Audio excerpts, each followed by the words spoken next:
Hola, ¿qué tal? De manera general estaremos abordando lo que es derecho. Como bien sabemos, el derecho es un conjunto de normas jurídicas que regulan la conducta externa del hombre en sociedad. Como segundo tema abordaremos lo que es Estado. El Estado es la organización jurídica de la sociedad bajo el poder de dominación que éste ejerce, el cual se encuentra integrado por tres elementos: territorio, población y gobierno. El territorio es una porción geográfica en la que reside la población de un estado y en la cual se emiten las normas jurídicas y en la que cada estado se encuentra limitado a ejercer su sistema gubernamental. El territorio es un elemento esencial para que el estado cumpla con sus fines. Todo lo que se encuentre dentro de la República Mexicana o dentro de sus límites pertenecen a la nación. Por ejemplo, las islas, incluyendo sus arrecifes, el agua de los mares, el espacio aéreo, entre otros. Como segundo elemento, población. La población es un conjunto de personas que residen dentro de una sociedad y que está integrada por extranjeros y por mexicanos. Se es mexicano por nacimiento cuando se nace dentro del territorio mexicano sin importar la nacionalidad de los padres, o cuando se nace a bordo de embarcaciones o aeronaves mexicanas, ya sean de guerra o mercantes. Se es mexicano por naturalización cuando extranjeros solicitan a la Secretaría de Relaciones la carta de naturalización, o cuando hombre extranjera contrae matrimonio con mujer mexicana y constituye su domicilio en el territorio. Como tercer elemento, gobierno. El Estado y la forma de gobierno se describen en el artículo 42 de la Constitución de los Estados Unidos Mexicanos, en lo cual se declara lo siguiente: es voluntad del pueblo mexicano constituirse en una república representativa, federal y electoral, constituida por estados libres y soberanos, pero unidas en una entidad representativa bajo los criterios de la Constitución. El gobierno está conformado por dos esferas, la cual es la federal y la local. La esfera federal constituye a los tres poderes: poder legislativo, poder ejecutivo y poder judicial. El poder legislativo lo constituye la Cámara de Diputados y Senadores. El poder ejecutivo lo constituyen el presidente de la República, el Tribunal de Circuito, los juzgados de distrito y el Jurado Popular Federal. El Poder Judicial lo constituye la Suprema Corte de Justicia, Tribunal de Circuito, Juzgados de Distrito y Jurado Federal. En la esfera local igualmente se encuentran los tres tipos de poderes: legislativo, ejecutivo y judicial. De manera general lo conforma el Congreso local, gobernador del estado, Tribunal Superior, juzgados de primera instancia con diversas categorías. Y es así como el estado se encuentra organizado en el territorio nacional.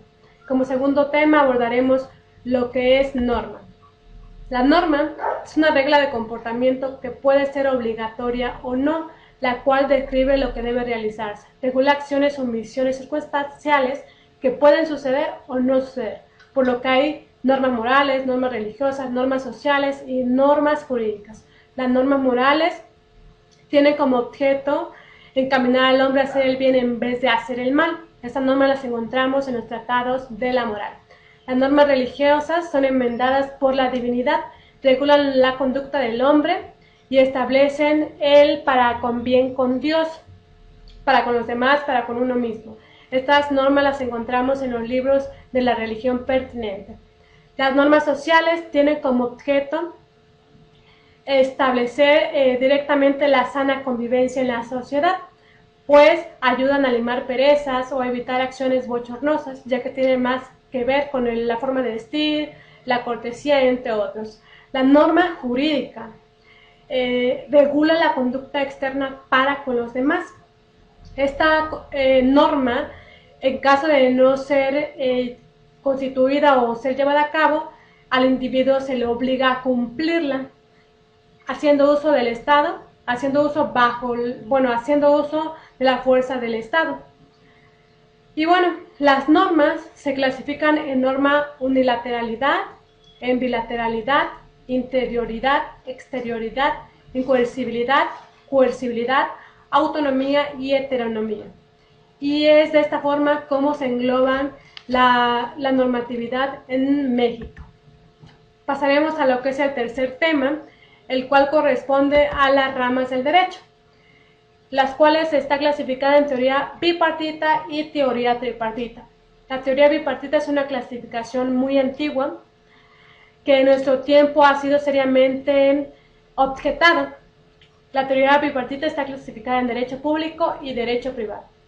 El derecho público es el que rige las relaciones de los estados entre sí, en el orden interno y externo, ante directamente lo que es cuando se está frente a los particulares, se actúa como soberano. Y el derecho privado rige las relaciones de los particulares entre sí y la de estos con el Estado, actuando como particular.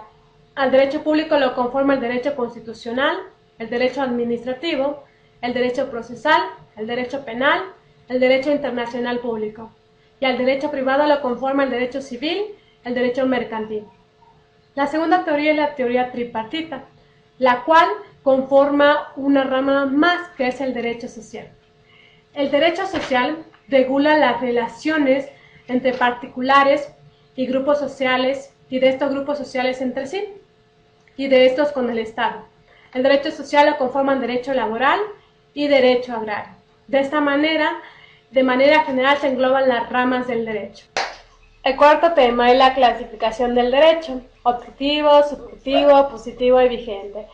El derecho objetivo es el conjunto de las normas que forman el sistema jurídico positivo. Son las normas por las que se rige una sociedad. El derecho subjetivo es el conjunto de facultades y poderes concretos atribuidos a un titular, a cuyo arbitrario se remite su ejercicio. Lo que es el derecho positivo es el conjunto de las normas jurídicas que tiene fuerza obligatoria en un momento y lugar determinado. Y por último, el derecho vigente. El derecho vigente es el derecho promulgado y publicado y no derogado ni abrogado. Todo derecho vigente es positivo. Y de esta manera se clasifica lo que es el derecho. A continuación pasaremos con el siguiente tema, que es hechos y actos jurídicos. El hecho jurídico es un acontecimiento natural o del hombre. Este se clasifica en hechos jurídicos de la naturaleza o hechos jurídicos del hombre. Cuando son hechos jurídicos de la naturaleza, puede ser por caso fortuito o por fuerza mayor, como se muestra en la siguiente imagen. Y cuando es por hechos jurídicos del hombre, puede ser voluntarios, involuntarios, contra o el margen de la voluntad.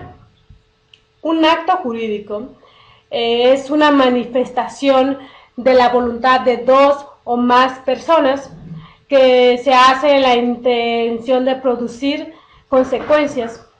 Puede ser de elementos de existencia, elementos de validez o ineficacia de los actos jurídicos. Para finalizar, abordaremos las fuentes del derecho. Como todos sabemos, una fuente es donde nace o brota el agua, pero con respecto al derecho es donde nace o brota el derecho. Las fuentes del derecho se clasifican en fuentes reales, fuentes históricas y fuentes formales. Las fuentes históricas son todos aquellos documentos del pasado que contiene el texto de una ley.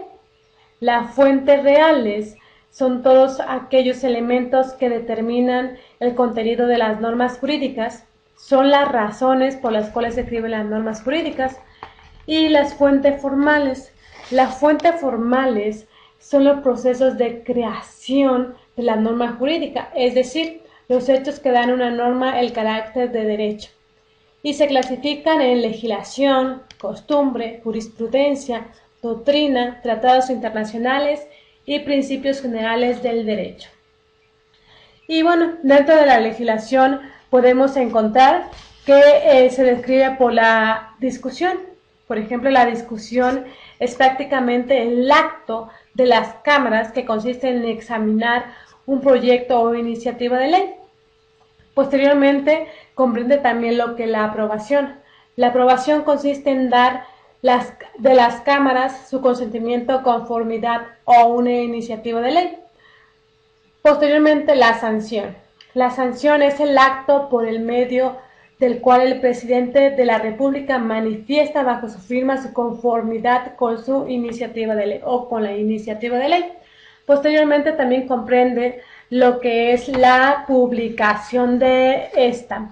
Esta consiste prácticamente en dar a conocer la ley a quienes deben cumplirla. Posteriormente pasamos a lo que es la iniciación de la vigencia. En la iniciación de la vigencia, en esta fase, se determina la fecha a partir de la cual las leyes, reglamentos o circulares entran en vigor mediante uno de los dos sistemas, que puede ser el sistema sucesivo o sistema sincrónico o simultáneo. Posteriormente pasamos a lo que es la costumbre. La costumbre es prácticamente una manera constante y uniforme de actuar con los hombres, con una colectividad y que es considerada como obligatorio en la propia comunidad. Prácticamente esto es lo que es costumbre. Posteriormente pasamos a lo que es la jurisprudencia. ¿Qué es la jurisprudencia? Es un conjunto de principios y doctrinas prácticamente contenidos en las decisiones de los tribunales. Posteriormente la doctrina. La doctrina está constituida por los estudios, comentarios, interpretación o opiniones que efectúan los juristas acerca de los preceptos del derecho positivo. Posteriormente pasamos a lo que son los principios generales del derecho. Son las verdades jurídicas notorias, indiscutibles, de carácter general, elaboradas o seleccionadas por la ciencia del derecho, de tal manera que el juez pueda dar la solución que el mismo legislador hubiera pronunciado si hubiera estado presente. Y para finalizar, los tratados internacionales. Estos son pactos o acuerdos suscritos por dos o más naciones con el fin de proveer a la solución de problemas comunes, ya sea de carácter económico, político, jurídico, militar o cultural. Y con este tema finalizamos prácticamente la actividad 1 de Derecho en general. Buena tarde.